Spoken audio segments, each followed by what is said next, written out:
Hi everybody, my name is Renza and I'm here again from Diabetes Australia, and I'm so excited, as I say every time, I know, but that's because we always have such great guests. But today I am joined by Professor Jane Speight. Jane is the Foundation Director of the Australian Centre for Behavioural Research in Diabetes. We will now refer to that as the ACBRD for the rest of our Facebook Live today. And she is joining us today to talk about diabetes burnout. Jane, how are you today? I'm fine, thanks, Renza. How are you?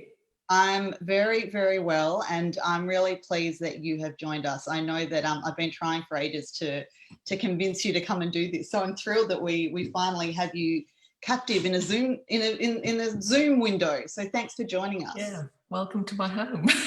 Yes, and as welcome to mine. Jane and I have done so many Zoom calls over the last 6 months that it almost feels like I'm living at her place. So anyway, we're thrilled to be here talking about something. So we're talking about diabetes burnout. Now, at Diabetes Australia, we put out a call last week and said to people, what do you want to talk about? And burnout was absolutely a topic that people felt that they really needed to speak about. Now, we ran a campaign, of course, during National Diabetes Week that was about mental health and diabetes, but clearly we can't just say, well, we've done that, tick that box, and we don't need to talk about it again. Burnout is something that we really do need to keep talking about and keep trying to, I guess, improve our understanding of exactly what it is. So let's start with that, Jane. What is diabetes burnout?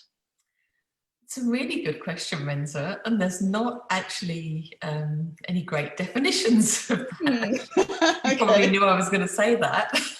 Yeah. So we know quite a bit about what we call diabetes distress, which is that emotional burden of living with and managing diabetes.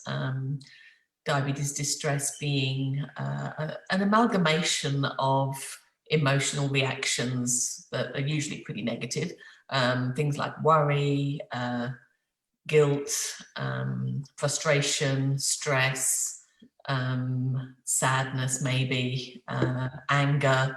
All of these different emotional reactions that people can have can kind of form this overall concept of diabetes distress.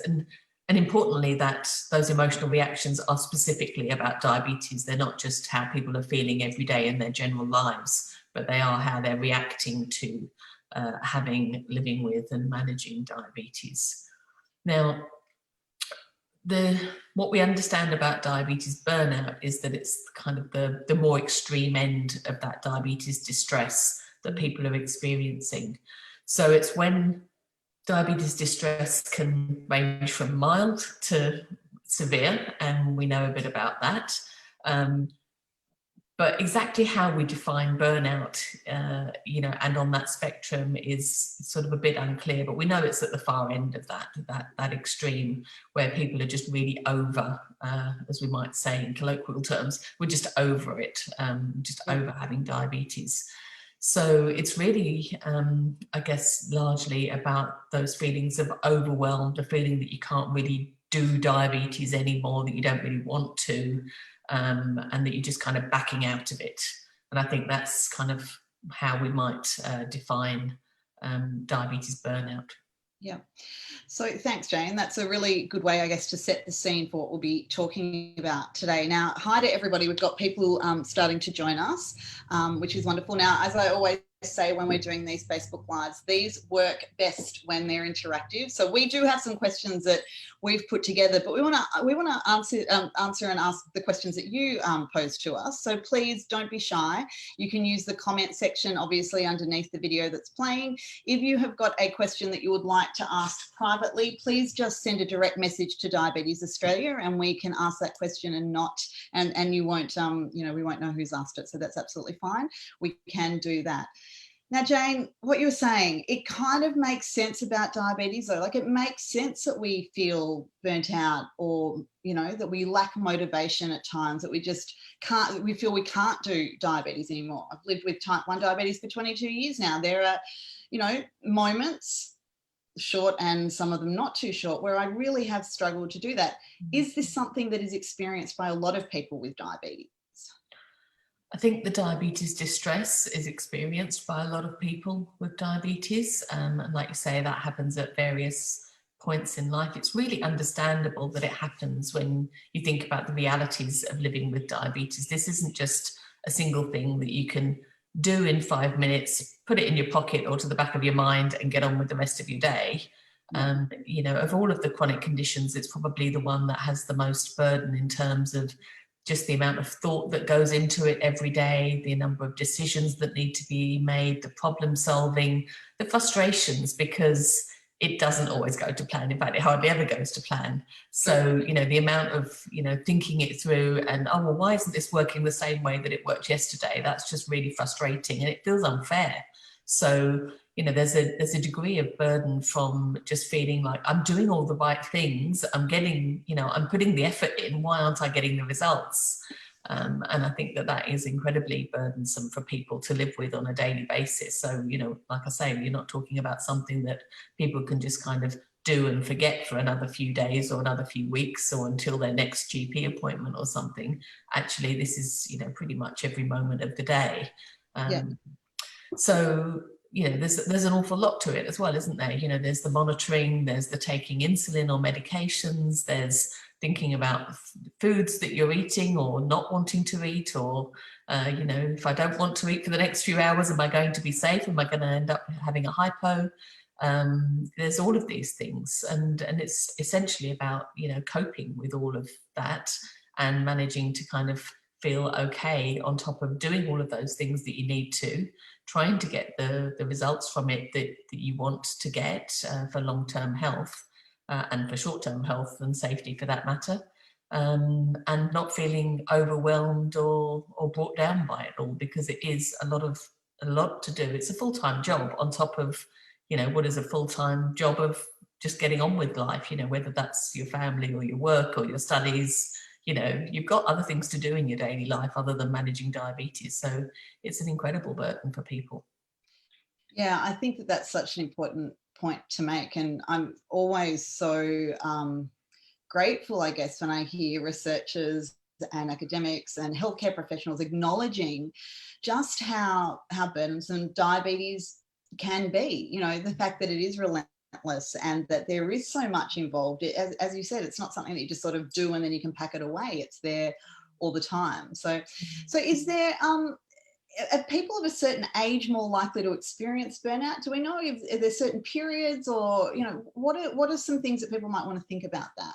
Yeah, like I say, there's not a huge amount of research, and I'm going to come back to this in a second about what research is going on in diabetes burnout. But if I can just refer more broadly in the first instance to diabetes distress, because we just know an awful lot more about that.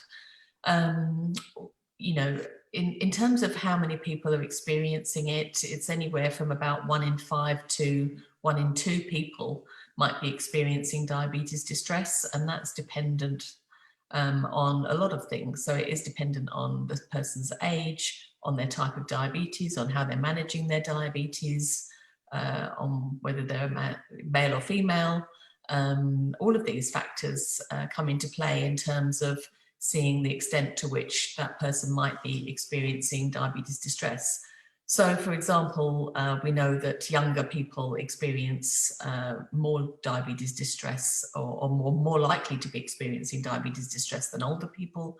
We know that women and adolescent girls are more likely to be experiencing it, certainly in the ways in which we measure it, than males or men.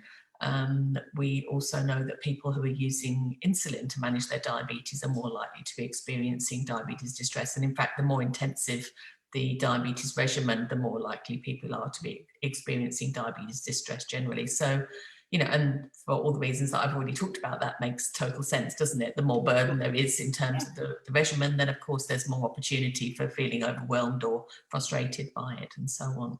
Yeah. So yeah, there's quite a lot that we know about how many people are experiencing it and the kind of personal characteristics that go along with that. When it comes to that extreme end of the spectrum, I'd say we know an awful lot less about that. And that's really because there hasn't been formal research into that particular concept. But I'd say that diabetes distress diabetes burnout rather, is sort of around the end of the spectrum of diabetes distress where people may be starting to experience some depressive symptoms. So depression can exist independent of diabetes distress. Diabetes distress can exist independent of depression. But when diabetes distress becomes quite severe for a person and they are starting to feel pretty overwhelmed by the whole thing and it's becoming very, very problematic for them, then that can lead into depressive symptoms as well. So, and I think it's at that point where we start to think a bit more as diabetes burnout, because it is starting to lead into something that's more pervasive. I can't do this. I have no motivation to do this. And these are the kinds of symptoms that sound more like depression than general distress, if you like. Yeah. So while we don't know very much about that, obviously it's far fewer people that experience that extreme negative reaction, and that's, you know, a good thing that we don't have so many people experiencing that. But obviously it's a really serious point, because they're you know, at risk for you know, mental health burden. And they're also at risk for physical health burden, because if they can't manage their diabetes well enough because of this, then, you know, that's putting them at risk physically as well as in terms of their mental health. Yeah. In terms of that research around diabetes burnout, there really hasn't been very much, but just last year there was a nice paper published in Diabetes Educator, and what they did in that study was to analyse the blogs of people with diabetes. So 35 blogs had been identified as being published about diabetes burnout. So that's really quite a lot when you think about it. So it's clearly an issue that resonates with people with diabetes, and they're wanting to share their experiences, and clearly, you know, that's something that other people with diabetes want to read about as well. And when they analysed those blogs, they found 5 key themes. So how they described burnout from what was written in those blogs, and we have to appreciate that, you know, obviously that's not a clinical definition. This is the experience. Yes. But I think it's really important experience, because it's the experience of people living through this, and they clearly know something about it. Mm-hmm. So they've described burnout as being a detachment from diabetes care, so just wanting to push it away and not deal with it, and that it's the demanding life of diabetes that leads to that burnout, and that's what I've already talked about a bit today. But one of the other things that they pointed out was that it's a struggle with the perfection of wanting perfect numbers around diabetes. So, you know, the continual monitoring of glucose levels and wanting them to be in that perfect range all the time, and feeling frustrated and upset and angry and so on when that doesn't happen. So I think that tendency to perfection is a really important contributor to burnout potentially, and something that we need to be looking out for. And of course, life events generally can be a catalyst for burnout as well. So when other things are going well in your life, you can probably cope better with your diabetes. When other things are going pretty badly, then obviously they need to take priority. That can mean that you don't necessarily prioritise your diabetes, or it can just mean that, well, I can't do diabetes on top of everything else, and actually all these other things are really important to me at the moment. So that can lead to burnout as well. And the 5th thing that they identified in this research was that overcoming burnout they described as being like climbing out of a difficult hole. And I think, again, that kind of shows us where the link to depression is, it's just too hard to get out of it. And clearly there's a need for support when it gets to that stage. Certainly before that stage, but absolutely at that stage. Every single one of those points resonates. I've probably written about every single one of those points at some point. And I would say to anybody who is listening, you know, do search out diabetes blogs, because I know that for a long time I thought that I was the only person who was feeling this way, that, you know, that it was because I wasn't good enough, I couldn't do diabetes properly, and bad diabetic, and all of those words that, you know, just, you know, that self-talk that makes it even more difficult to seek help or work out what's going on.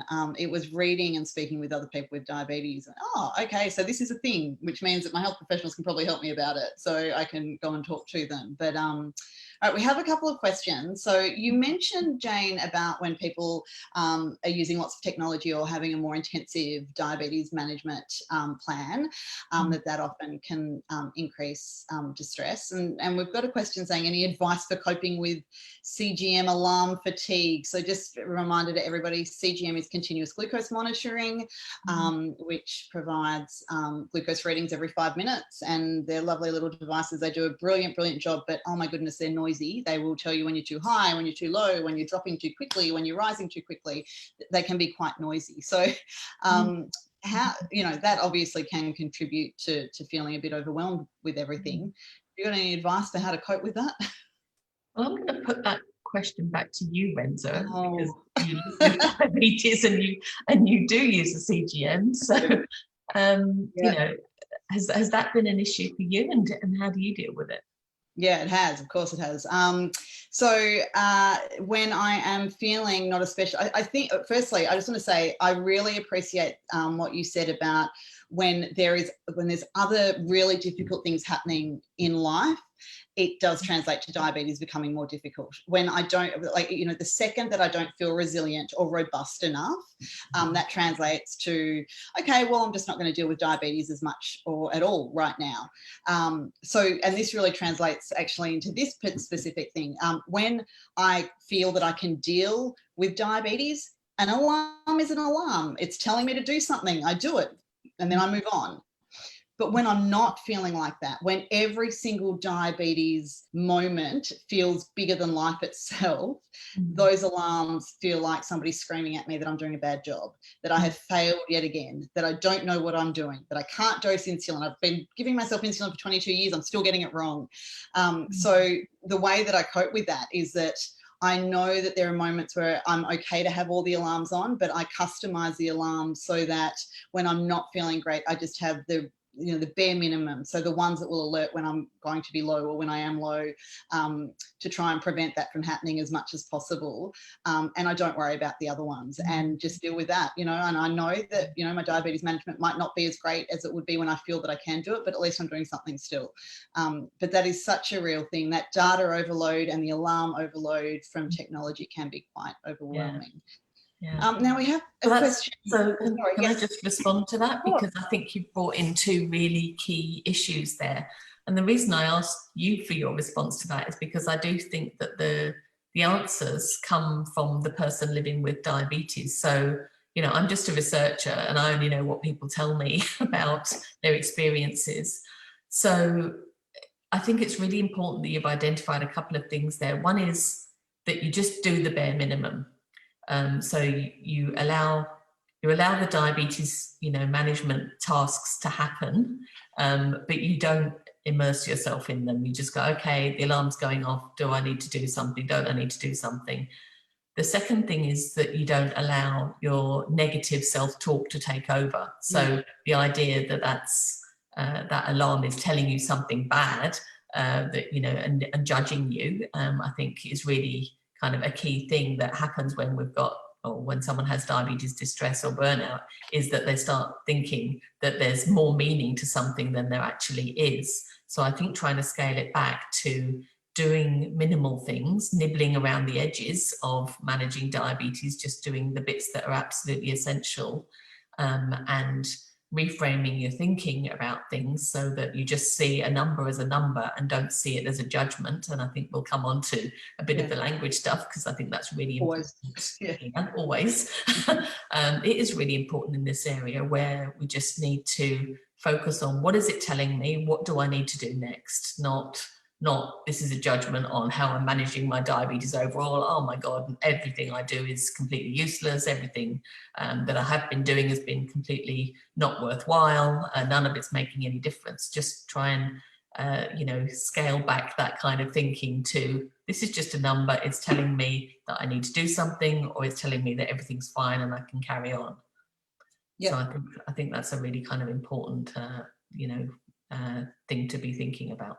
Yeah, I think it took me a long time to realize all of those things. You know, it took me a long time to learn what the triggers were when I was starting to, and I use the term spiral, which, you know, that just makes sense to me. But when I started noticing that I was actually, my behaviors were changing around what I was doing with diabetes, how I was feeling about it, and being able to understand when that was happening became probably one of the most important things, because rather than just sliding till I got to a point where it was really hard to pull myself out of it, I could notice these things happening. So I could do things like, okay, let's turn off those alarms that are going to make me feel worse. And, you know, in terms of how this translates to people not using CGM, I guess the other thing is before I was using CGM, it just meant that I wouldn't check my blood sugar as frequently because I didn't want to see what those numbers were.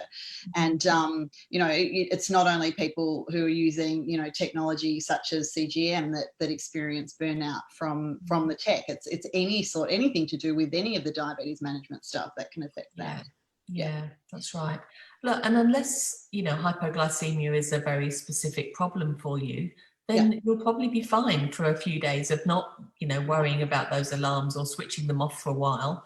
And, you know, managing your diabetes in a less high-tech way for a while. Yes. And I think that that's, you know, important to remember that there was a time in the past when you didn't use, you know, all of this technology, and that you can scale it back for a time. You might not want to be scaling it back for a long period of time or forever, but certainly, you know, try and do that in a small way, just for a few days in a safe way.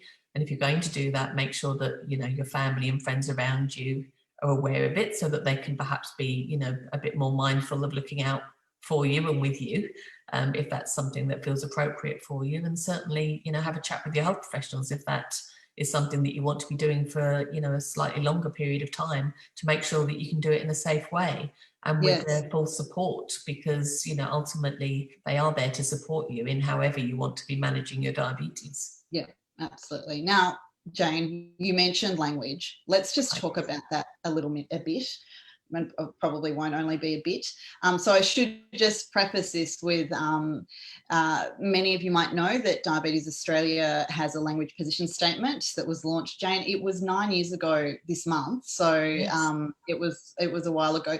Jane led that work and has continued to not only be a pioneer of language matters and this issue here in Australia, but is recognised globally as an absolute trailblazer when it comes to research in the language movement, and just how important it is that we communicate in a way that doesn't make people with diabetes feel worse than before, I guess, is a good way to sort of think about that. So how does this all work?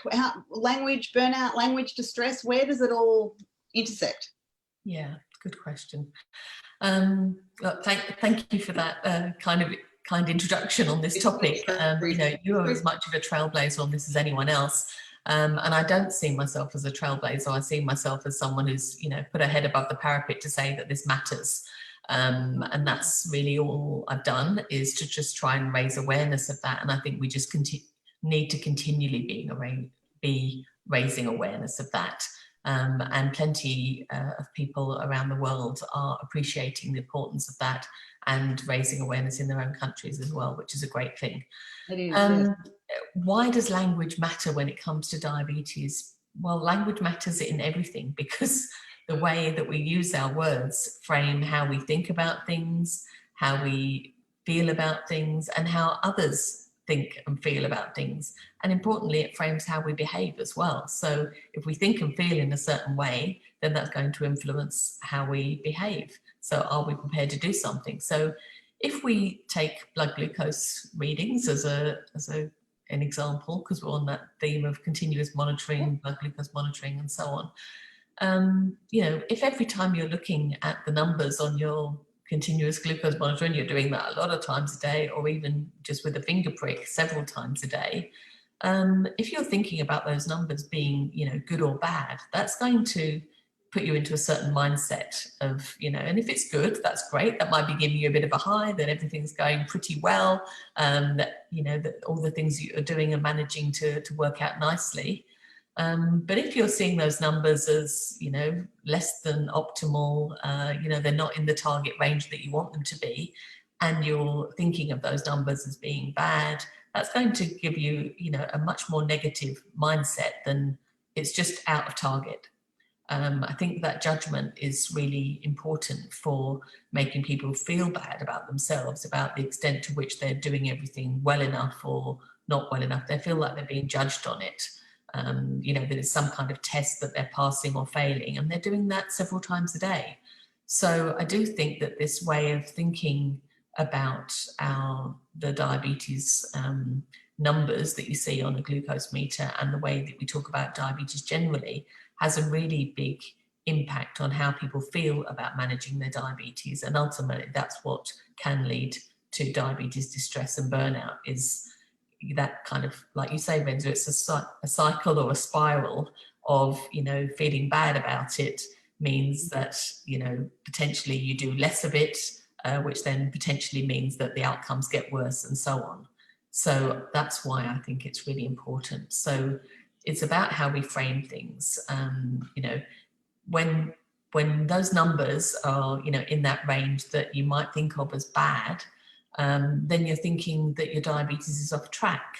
And if you think that everything about your diabetes management is down to you, then you're going to feel pretty guilty about that, that you haven't been doing enough. And that's going to lead to frustrations. It's going to lead to a sense of self-blame. And all of those things are going to put you in not a very good headspace for managing diabetes well and for feeling good about yourself generally. So ultimately, that's what it's about. It's, the way we talk about diabetes is the way we also talk to ourselves about diabetes. And that self-talk can often be more critical when it's directed to ourselves than it can be when we talk with other people. So that's another really important tip around diabetes distress and burnout, is to make sure that our self-talk is really supportive and constructive. And if you think about, how you might talk to your best friend about their difficulties and how they're going through something, then that's really how you should be talking to yourself. You do that with some compassion. You wouldn't necessarily, berate them for it. You wouldn't say, oh, you're terrible at doing this and you're a real failure and, why are you so bad at doing all of this? You'd say, oh, come on, it's really not that bad. You look at all the effort that you put into this, and it's just a really hard condition to live with, and you'd be far more positive and supportive about it and trying to think through, what were the ways in which you could, progressively get this a bit better, rather than just, throwing the towel in and saying, oh, this is terrible, you're really bad at it, so you might as well stop. Yeah, I think often we are our own worst enemy when it comes to that, the way that we're not very kind to ourselves, and that does have real impact. I remember actually the first time that I sort of had this reframing of reading glucose numbers presented to me, and it was not long after I'd started working in diabetes organisations, which is now nearly 19 years, and it was actually a meeting about diabetes kids camps. And I remember there was all of this stuff about, it was always referred to, if glucose levels are high, you do this, if glucose levels are low. And there was never this, no one ever said if they're good. It was like if they're in range.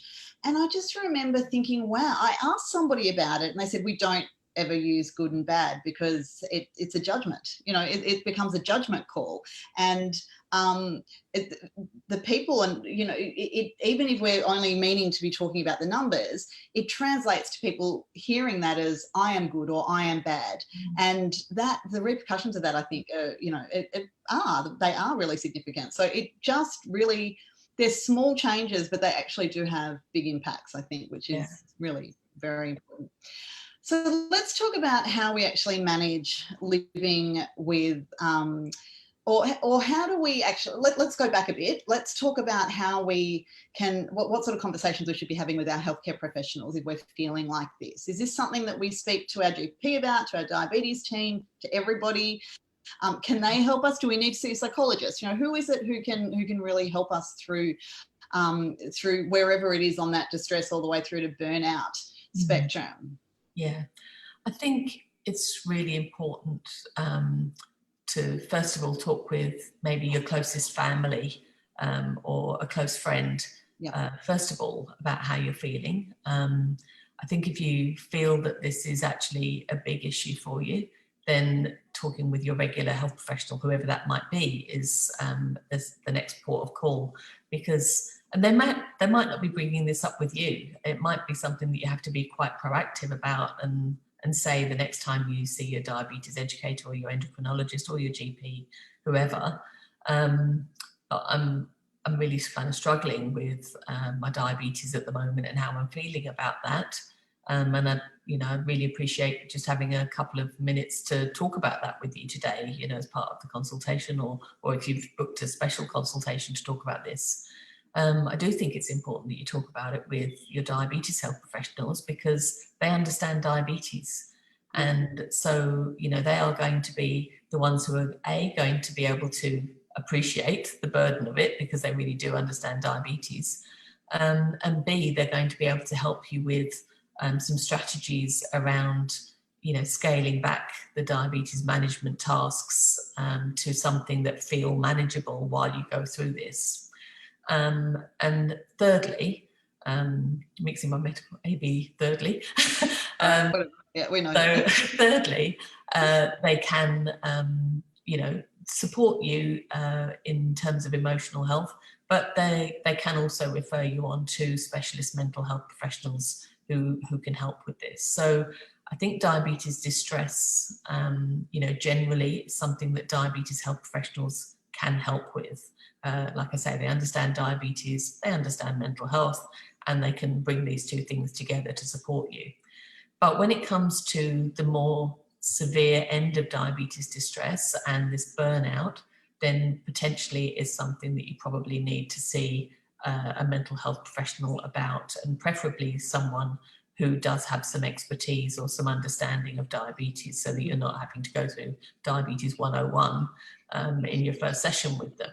Yep. So identifying that kind of person or that health professional is really important, because you're probably not going to be able to get out of this very easily by yourself. So it is really important to get that support from a professional. But I would also say that it's important to get that support from your peers as well. So other people with diabetes, as we've talked about already, yes, really understand this. Someone will have gone through it somewhere. So, if people on the Facebook Live today, they're clearly already connected in with some level of peer support through Facebook and other means. And that's a really important starting point. So like you said, Renza, go and read the blogs.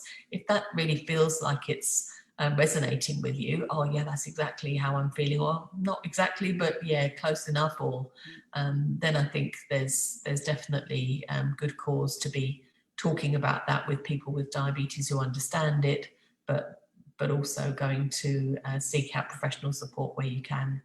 Mm-hmm. So I'm going to ask you a question, and I do know the answer to this, but perhaps we've got some comments and some people we've got lots of people following along, but just curious, I'm interested to know if any of the people with diabetes, are these conversations that you're having with your healthcare professional, but mostly is this something that your health professional is raising proactively? Because Jane, I know that we often hear from people that, talking about well-being and mental health and burnout and, wherever that is, all of those sorts of things. Diabetes consultations generally tend to be about numbers and numbers only. So should, though, this be something that, we are thinking about just as much as we're thinking about all other forms of screening? So, we know that there will sometime, when we're seeing our healthcare team about diabetes, might not be every visit, but perhaps every year it's a reminder, if you had your eyes checked, we will have a kidney function test, we will have all of these sorts of checks done. But sometimes nobody's saying, how are you feeling? How are you feeling? How are you coping with your diabetes? Is this something that should be happening just as regularly? Oh, absolutely. You didn't really expect another answer from me, did you? Yeah, absolutely. I think, mental health is actually, the least explored complication of diabetes in terms of it being explored in the consultation. That is, it's probably not as well researched as other complications either, but certainly in terms of what gets dealt with in consultations, you're right, Renza. Talk about the numbers, talk about getting eyes checked, talk about getting feet checked, talk about going for, blood tests and kidney checks and so on, but hardly ever any real attention to the mental health and the emotional health side of things. So I do think it's really important that diabetes health professionals do check in about this from time to time, and I think it's really incumbent on the person with diabetes, and I don't say that lightly because I don't want to put a burden of responsibility on a person with diabetes, but I think things don't change without them changing sometimes from the ground up. Yeah. So I think it's really important that people with diabetes express to their health professionals that they want to talk about these things, because otherwise diabetes health professionals won't know that people want to talk about these things. Or if they're feeling at all reluctant to talk about it because they don't feel that they've got the skills or the confidence to broach that topic, they won't bring it up because it's not in their comfort zone to do so. So I think it really is important that people with diabetes, make their voices known on this issue, to say we really want more attention to this, because otherwise it probably won't happen very easily. It's certainly, we've had professional guidelines around psychological well-being of people with diabetes for 26 years now, and it still isn't happening in every clinic, in every clinical practice encounter. And I'm not saying it should happen in every consultation, but it's just not necessarily happening in all the clinics across the country. So so these things really do need a groundswell of momentum to get things moving in a different direction. Yeah, I think there are two parts to that, because I totally agree. I think that people with diabetes need to perhaps encourage these conversations. But we actually need to know in the first place that mental health can be impacted by diabetes, and vice versa. Because I can still remember 22 years ago when I was introduced to the world of diabetes, nobody told me that it could impact on how I was feeling. It was all about, this is diabetes, this is to do, I thought that this was a thing to do with my pancreas and I had to be worried about my eyes and my kidneys and my feet. Nobody said you might need to be concerned about your mind as well, which is, I think, why having these conversations is so important, why having National Diabetes Week campaigns that are focusing exclusively on topics like this is so critically important. Because still, when we talk about it, we have people say, no one has ever spoken to me about this being something I need to be mindful of.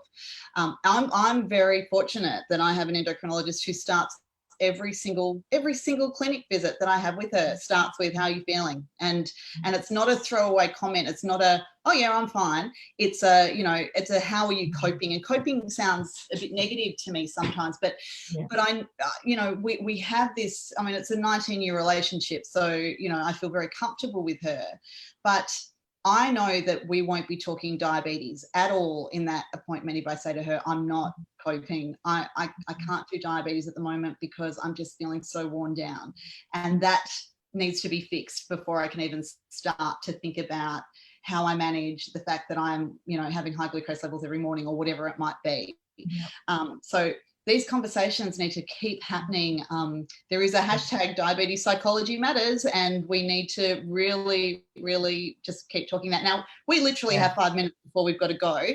So please, last minute questions. We have a question. Somebody has asked, should we talk to our endocrinologist or our CDE about type 1 related mental health, burnout, type 1 or type 2? That's probably relevant across the board. Absolutely. But so yes, both, whoever. So I think you made an important point there, Renza, that most health professionals will start a consultation with "How are you?" and it may feel like a throwaway comment, but actually use the opportunity. If it's there, take it. So they will be prepared for an answer to that. They might not be expecting it to happen in that way. They might have expected the consultation to go in a different direction. But if someone asks you how you are, then jolly well tell them. And what is that question that so psychologist Bill Polonsky, and Jane's going to call me a name dropper for having mentioned his name, but what is it that he says? So doesn't he say that he starts consultations with something like, what is it about diabetes that's really annoying you right now, or something? Which is such a great way to, I love that. So I wish so there are some health professionals watching. Think of some creative ways of asking rather than just how are you, or how's your diabetes? Because I never know, how's your diabetes? It's like, well, it's still there. I haven't managed to get rid of it yet. So, all right, okay. So let's see. We've got All right. So, Jane, if we had to have some parting comments, I guess, about, we haven't actually even really spoken about some techniques about how to manage burnout, really. Have you got any dot points that you can share with us about what people can do, perhaps?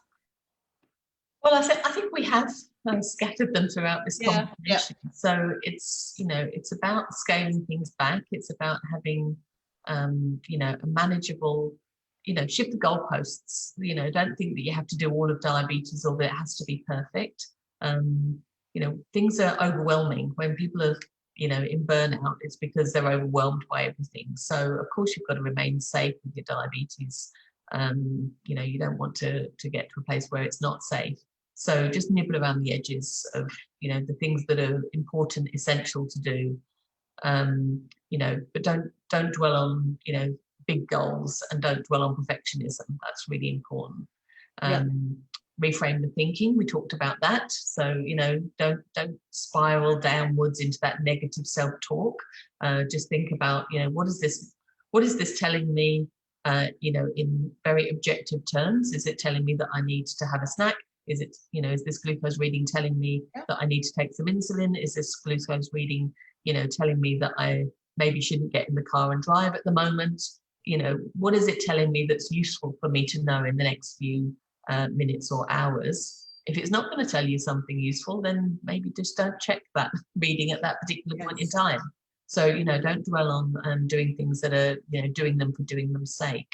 Don't stress about the numbers and what they're telling you and so on. So be kind to yourself. We talked about that as well, didn't we? Having some self-compassion, talking to yourself as you would talk to a best friend or a family member.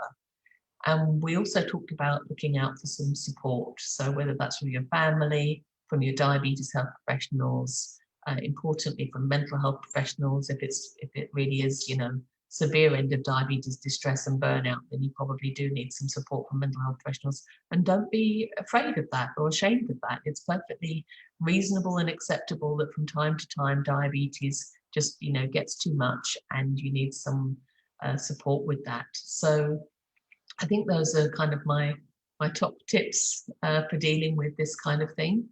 And try and focus, aside from diabetes, on the things that are making you happy in life, or the things that usually make you happy in life, that give you hope. Because, we're all living through really difficult times at the moment, but hope is a really powerful tool against these negative emotional feelings. So whether that's, about your diabetes or just everything generally,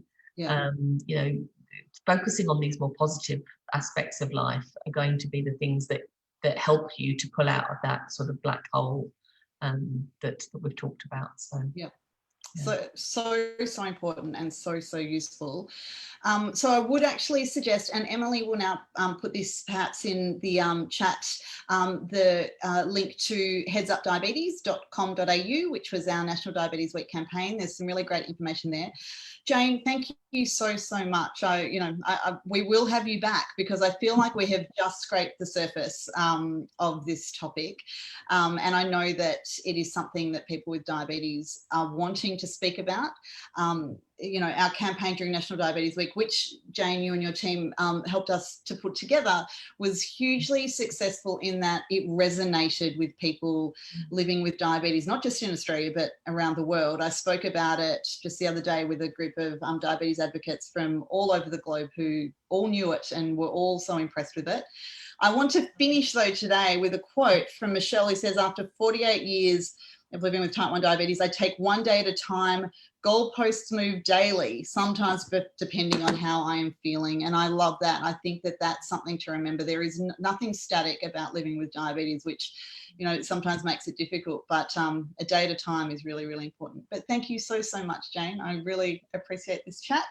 Thank you so much to everybody who has joined us today. We'll be back in a couple of weeks with another one of our Facebook Lives. This, though, will be up on our Facebook page forever. So please share it with your friends or come back and watch it again. And if you've got any questions, you can ask us at Diabetes Australia and we will get back to you. But thank you very much. Thanks, Jane. And Em, we can finish the recording now. Thank you.